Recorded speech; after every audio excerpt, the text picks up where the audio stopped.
जिंदगी में 30 बरस कम नहीं होते।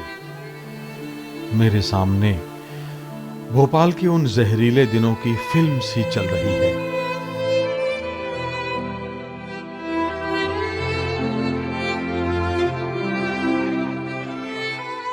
तीन दिसंबर की रात हम लोग अच्छे भले सोए थे।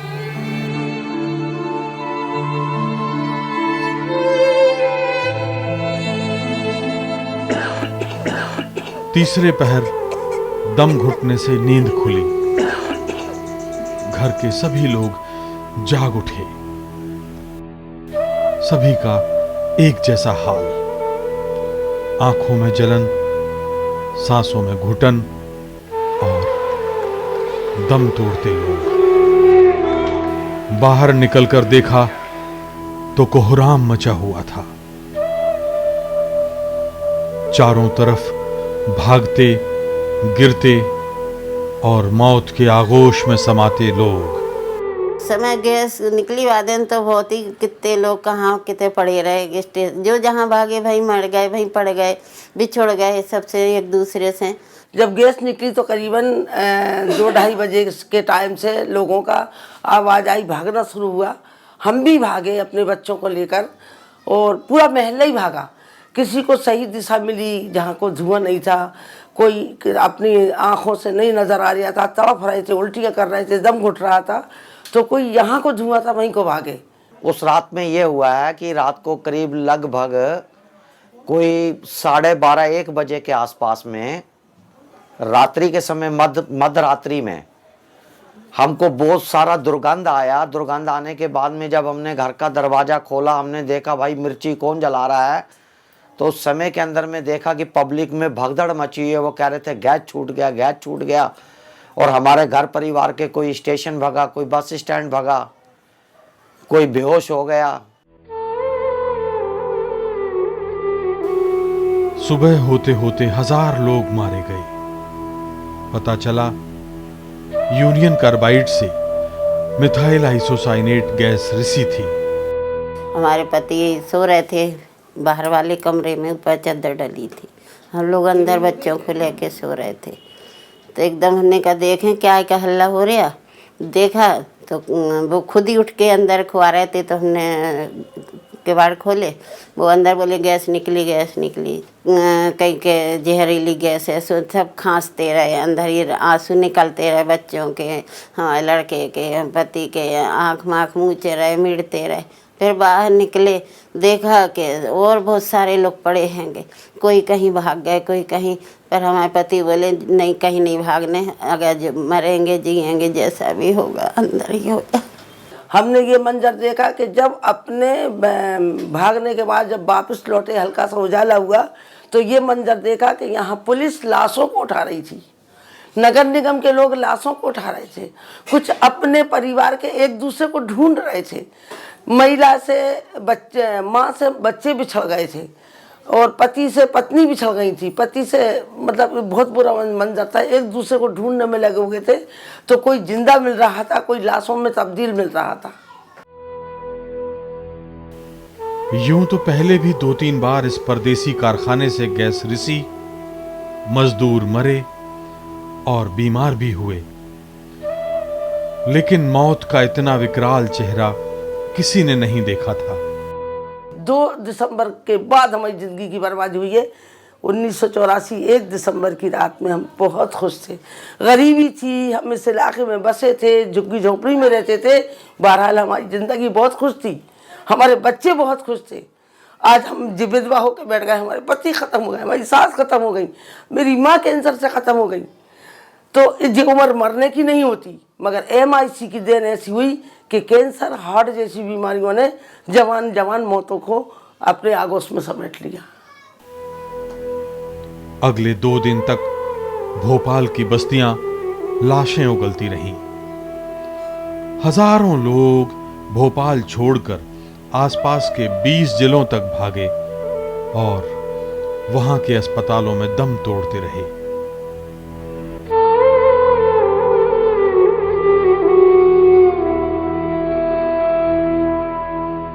रेलवे स्टेशन तो लाशों से पट गया था।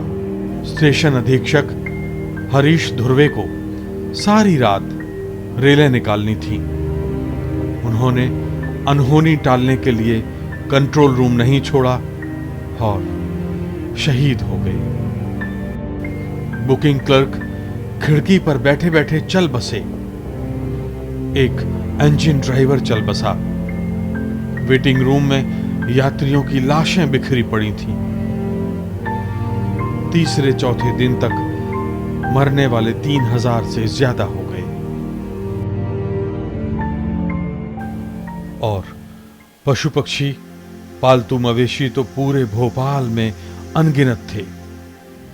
उन्हें कौन पूछता? प्रशासन लाशों का क्या करता? कैरोसिन छिड़क कर आग लगा दी। सरकार और प्रशासन में बैठे आला स्तर के लोग अपनी जान बचाने भोपाल छोड़कर न जाने कहां थे। डॉक्टर बेचारे रात दिन एक कर रहे थे। अनेक डॉक्टर तो खुद इस जहरीली गैस का शिकार बन गए। 4-6 दिन बाद तो सरकारी विमान से दूसरे शहरों के डॉक्टरों को लाया गया और 11 दिसंबर का दिन तो कौन भूल सकता है। 3 दिन तक कार्बाइड कारखाने में बची गैस को नष्ट करने का अभियान चला। इस दौरान स्कूल कॉलेज 10 दिन तक बंद कर दिए गए। करीब 2.5 लाख लोगों को रोडवेज की बसों से भोपाल से बाहर भेज दिया गया। रेलें ठसाठस, छतों पर बैठे लोग, बसों में ठूंस ठूंस कर भरे लोग। हर इंसान भोपाल से भाग जाना चाहता था। 5000 मौतों और 5 लाख लोगों को जिंदगी भर के लिए बीमार बना देने वाले भोपाल में कौन रहना चाहता? भोपाल मरघट बन गया था।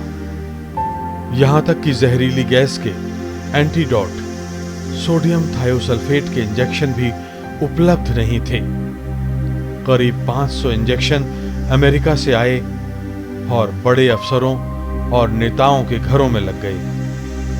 हम जैसे गरीबों को कौन पूछता? पूरा महीना भोपाल के बाशिंदों के लिए मातम और मनहूसियत का था। आज भी उस दौर को याद कर रोंगटे खड़े हो जाते हैं। कहते हैं वक्त के साथ हर घाव भर जाता है, लेकिन यूनियन कार्बाइड ने जो घाव दिया है वो सैकड़ों साल तक हरा होता रहेगा। लोग गुस्से का इजहार करेंगे और थक हार कर अपनी नियति को कोसेंगे।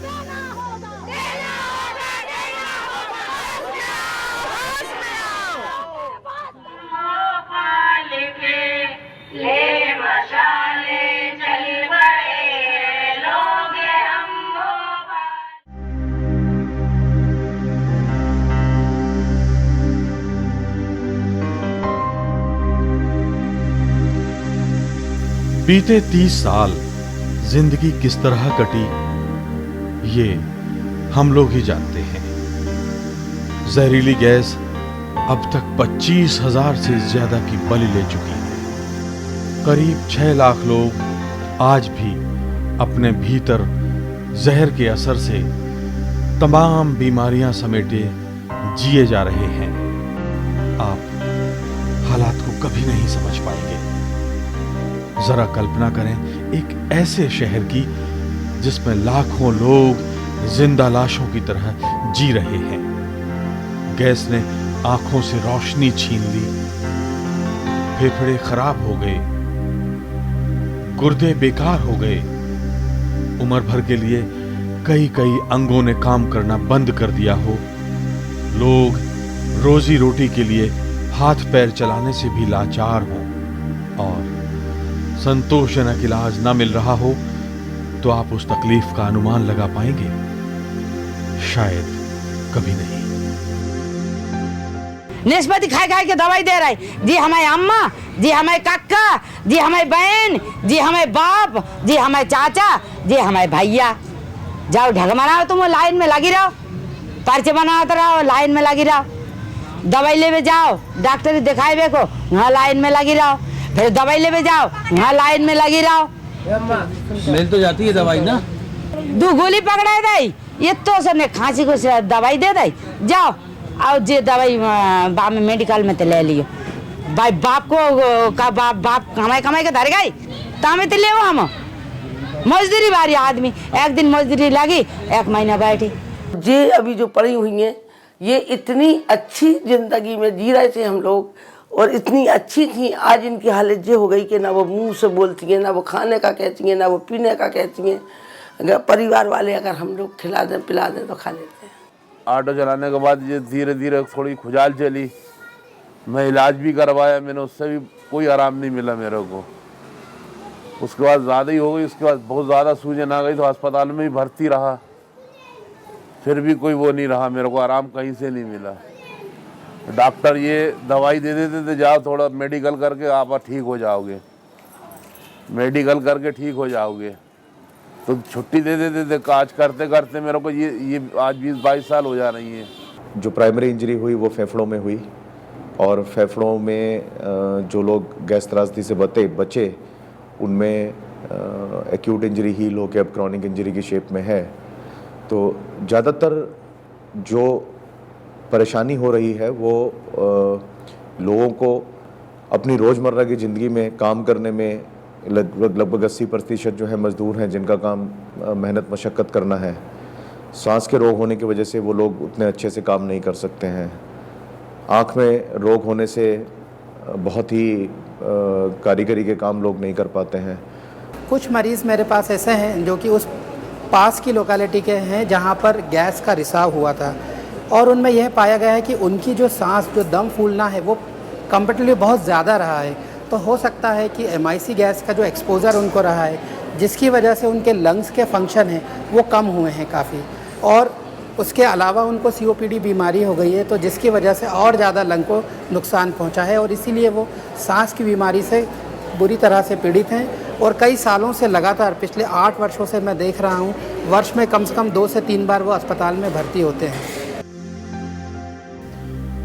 जहर भरी गैस एक रात रिसी और उसने पीढ़ियां बर्बाद कर दी। जो बच्चे इस हादसे के बाद पैदा हुए वो भी स्वस्थ नहीं थे। गैस उन्हें जन्म से पहले ही अपाहिज बना चुकी थी। ये बच्चे अभी भी अपनी मुर्दा जवानी को ढो रहे हैं। इनको डॉक्टरों ने मना कर दिया, कहना कि ये जैसा है वैसा ही रहेगा, इसका दिमाग कम है, ये जैसा है वैसा ही रहेगा, ये अच्छा नहीं होगा। इसे आप क्या कहेंगे कि इन बच्चों के भी जो बच्चे हो रहे हैं, गैस उन पर भी असर दिखा रही है। कोई नहीं जानता आने वाली कितनी नस्लें अभी उस अपराध की सजा भुगतेंगी जो उन्होंने किया ही नहीं। हमारे लोकतंत्र का ये भी एक चेहरा है। हमने अपने बेटे को 4 साल का बिस्तर में छोड़ा। आज वो जवान है, उसकी शादी हो गई है, मगर उसका बचपना खो गया। कभी उसने अपने स्कूल का मुंह नहीं देखा। वो 8 साल भर्ती रहा। 26 साल की आयु में मैंने गेस्ट लड़की से जब उसकी शादी करी तो उसके यहाँ बेटी विकलांग पैदा हुई। आज मेरी पोती 19 नवंबर को 7 साल की हो गई। वो अपने पैरों पर खड़ी नहीं है, ना मुंह से बोलती है, ना लेटरिन बाथरूम का कहती, ना खाने का कहती। 30 साल का वक्त गुजर गया। सरकार को पता था, अच्छी तरह से पता था कि यूनियन कार्बाइड की गैस को MIC लगी है, ये 2 और 3 पीढ़ियों तक जाएगी, और अब तो ऐसा लगता है शायद 4थी पीढ़ी में भी जाएगी, क्योंकि अभी इतने बच्चे छोटे छोटे 30 साल बाद आ रहे हैं, तो शायद ये बच्चे बड़े हों तो इनके भी विकलांगता बच्चे पैदा हों। यूं तो पैसा या कोई भी मुआवजा जिंदगी की भरपाई नहीं कर सकता, लेकिन मुआवजे के नाम पर पीड़ितों को सबने ठगा है। हुकूमत कार्बाइड की पैरोकार नजर आती थी। जी हमें जैसे 3 बाल बच्चे मारे गए, 3 बाल बच्चे ने को अच्छी पैसा दे तो हमें पैसा दे, हमें दूध पिलाने को जिंदगी कट जाए, अन्य तो हमें पैसा नहीं दे, हमें बाल बच्चे वापिस दे दे और हमें कुछ नहीं चाहिए। आज हमें बाल बच्चे होती, हमें किराए को मकान को पैसा नहीं दे पाओ तो ये तो मैं जुगी डांटता फेंकता ही, हम बेमार रहा तो मुझे गैस लगी है, मैं एक तो गाड़ी नहीं उठा पाओ तो हम क्या करूँ, कहाँ से खाएं। सरकार ने सिर्फ इतना मदद करा है कि हमें 1 साल तक 1 यूनिट पे 3 किलो गल्ला दिया। उसमें ही अगर 3 किलो गल्ला कहीं इंसान महीने भर में खाएगा, ये सिर्फ ये मदद हुई है हमारी सरकार की तरफ से। हम दोनों सरकारों से ये चाहते हैं कि कई सरकारें 30 साल में आई और गईं, अभी की सरकार से हम ये चाहते हैं कि पहले कभी कांग्रेस कभी भाजपा, तो हमें इसी तरह से फुटबॉल बनाया। नहीं देखिए, एंडरसन तो एक ही आदमी है, लेकिन अब तक 30 साल के बाद ओनली 7 ऑफिशियल्स, वो भी इंडियन ऑफिशियल्स को कन्विक्ट किया गया है। डाउ केमिकल्स अभी भी है, यूनियन कार्बाइड अभी भी है। तो न्याय जब हम बोलते हैं वो डाउ और यूनियन कार्बाइड की न्याय है। वॉरेन एंडरसन अकेले कंपनी नहीं चला रहे थे, thousands of people are there in Union Carbide and Dow. So compensation के लिए Dow has to pay, no? Cleaning up this site, Dow has to pay. So that is what we mean by justice. जब gas पीड़ितों को न्याय नहीं मिला तो उन्होंने सीधे अपनी लड़ाई लड़नी चाहिए। तो 1989 में उनसे ये हक भी छीन लिया गया। एक कानूनी फरमान जारी हुआ कि गैस पीड़ित कोई कानूनी कार्रवाई कारखाने के खिलाफ नहीं कर सकते। ये काम सरकार ही करेगी जो खुद अपराधियों को बचाने का काम कर रही थी। सरकार ने तय किया कि यूनियन कार्बाइड $470 मिलियन मुआवजा देगा। बदले में उसके खिलाफ लापरवाही से हत्या करने का मामला खत्म कर दिया जाएगा। इस पर अदालती मुहर भी लग गई। The problem is that neither the Bhopal government, the Madhya Pradesh government here in Bhopal, or the central government in Delhi, neither of them have got to grips with what is a great tragedy. Over the 30 years it's been pushed aside, partly no doubt because of worry about American companies not wanting to invest in India. If Union Carbide, now Dow Chemical, is given a hard time, and partly because of the inertia in the government system. मुआवजा जब तय हुआ तो dollar का मूल्य था 16 रुपए, और जब 5 लाख से ज्यादा लोगों को वर्षों बाद ये मुआवजा मिला तो डॉलर का मूल्य बढ़ गया था। एक पीड़ित को बमुश्किल 25,000 रुपए मिले। जो जस्टिस है, जो न्याय है, इन लोगों को मिलनी चाहिए। और दूसरी ये है कि कॉम्पनसेशन जो मिलना चाहिए वो भी मिलनी चाहिए। गवर्नमेंट ऑफ इंडिया और स्टेट गवर्नमेंट के हिसाब से बहुत कम लोग का डेथ्स का अकाउंट हुआ है, लेकिन प्रैक्टिकली आप यहाँ लोगों से पूछिए, इंडिपेंडेंट रिकॉर्ड से 20,000 लोग से ज़्यादा मर चुके हैं।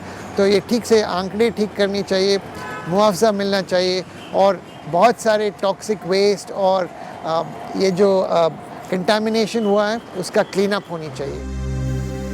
और आप जानते हैं कारखाने पर इसका कितना बोझ पड़ा?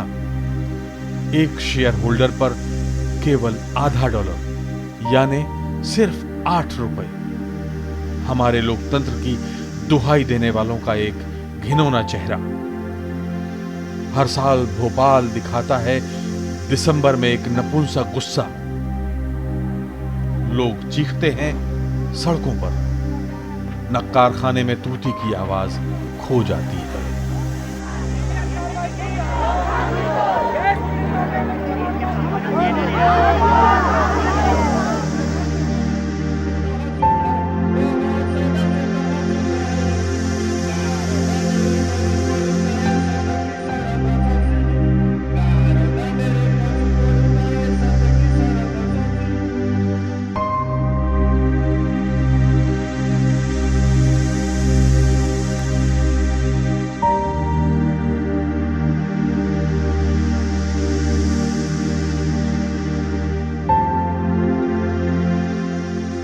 दुनिया की सबसे बड़ी औद्योगिक इंसानी त्रासदी के शिकार लोग कीड़े मकोड़े की तरह सुलूक पाते रहे।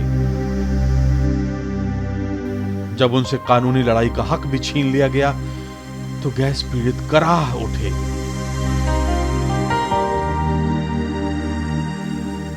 यही नहीं, देश की सर्वोच्च अदालत ने 1989 में सारे अपराधियों के खिलाफ फौजदारी मामले बंद कर दिए।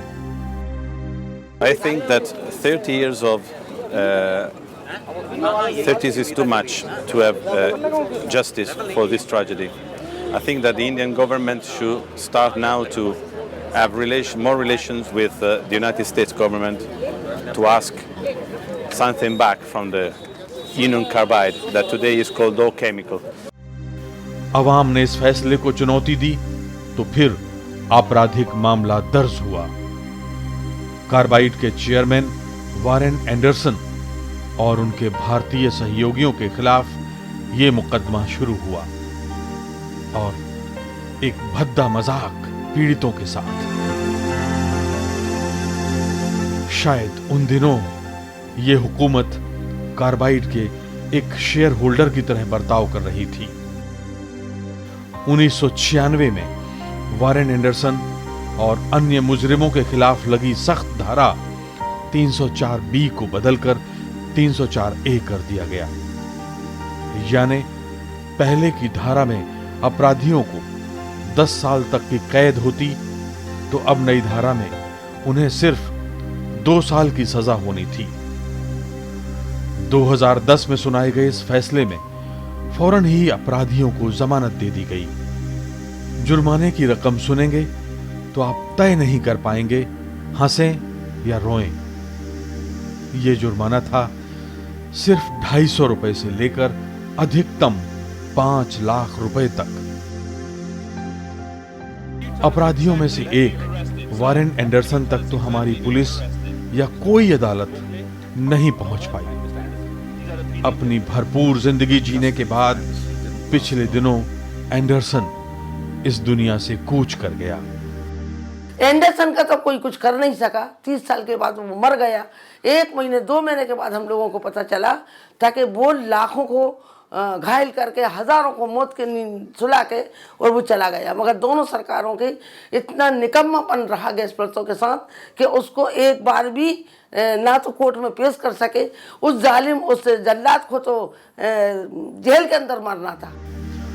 बाकी अपराधियों ने अपनी नाम मात्र की 2 साल की सजा के खिलाफ अपील की है।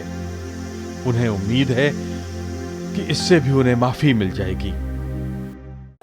एंडरसन अमेरिका से बैठकर ठेंगर दिखाता रहा और इस दुनिया से भी चला गया। हमारे न्यायालय ने उसको 1992 में उसके खिलाफ वारंट जारी किया और आज तक उसकी मृत्यु के पूर्व तक उसकी गिरफ्तारी नहीं हो पाई। और अभी भी 7 से अधिक ऐसे आरोपी हैं जिनको पनिशमेंट होना है, लेकिन सरकार की तरफ से अधिक उदासीनता है। This is the most important industrial disaster, and the United States had paid nothing to help the population, victims, and their families. I think that this anniversary could be very important. First of all, it's the first anniversary without the President Warren Anderson, that is dead last month. But I think that after this anniversary, the time is running out. जहरीली gas के शिकार लोगों के लिए इसके बाद ऊपर की अदालत का दरवाजा खटखटाने के सिवा कोई चारा नहीं रह जाएगा। हाँ, वो हत्यारा कारखाना आज भी शान से अपना सर उठाए भोपाल में खड़ा है। 3 दशक बीत गए, अपने आप में दोनों सरकारों के लिए बहुत शर्मनाक है। और 3 दशक में अब तक ना लोगों को मुआवजा हुआ पर्याप्त, ना लोगों की चिकित्सा व्यवस्था हुई, ना इस पर रिसर्च हुआ, ना पनिशमेंट हुआ। 30 सालों में आज भी ऐसे लोग हैं जो गैस की वजह से अलग अलग बीमारियों को झेल रहे हैं। 25,000 से ज़्यादा लोग मारे जा चुके हैं और उन लोगों के मारे जाने की दौलत है कि आज एक भी इंसान और एक भी कंपनी को कोई सज़ा नहीं हुई है। 5,74,000 से ज़्यादा गैस पीड़ित हैं जिनका आज तक गैस राहत अस्पतालों में मालूम नहीं है कि सही इलाज कैसे दिया जाए। बाहर से आने वालों के लिए, सैलानियों के लिए अब यूनियन कार्बाइड एक पर्यटन स्थल है।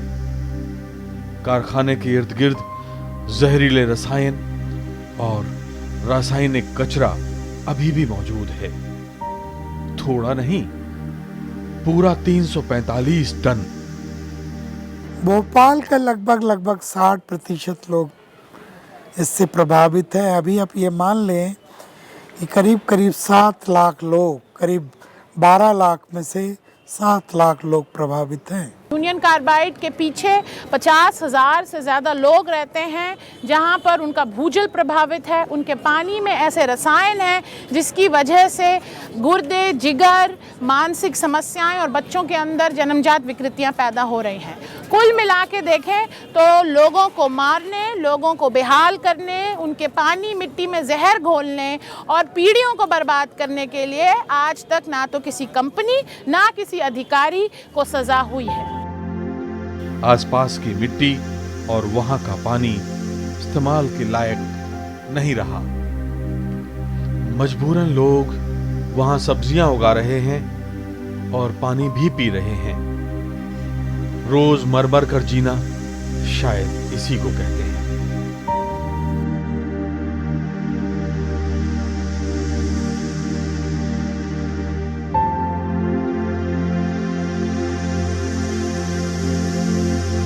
साल के बाद भी हमारा वही मंजर याद आता है, हमें वही रात याद आती है, वही बर्बादी हमारे आंखों में झूलती है कि हम अपने आप को नहीं रोक पाते।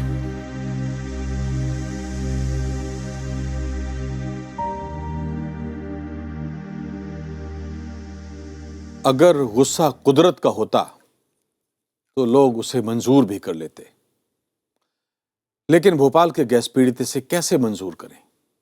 उनकी लड़ाई जारी है।